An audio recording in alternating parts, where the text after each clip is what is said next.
Welcome to Techie Leopard channel. In today's video, I'm going to show you how to permanently delete files in Google Drive on your laptop desktop computer.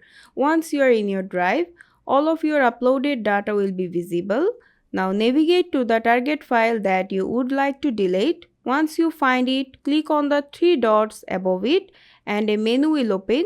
Inside this menu, click on the Move to Trash option and the file will be deleted. To delete multiple files, press the Ctrl key on your keyboard and start selecting all of the files. Once you selected, right-click on any one of them and the same menu will open. Again, select the Move to Trash option and all of the selected files will be deleted. To delete them permanently, navigate to the Trash section from the left side menu where all of the recently deleted files will be displayed.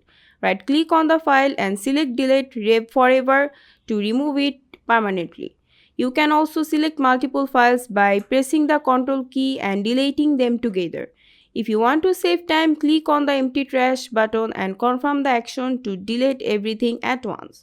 That's all for this video. I hope this video will be helpful. If it was, please give it a thumbs up and don't forget to subscribe.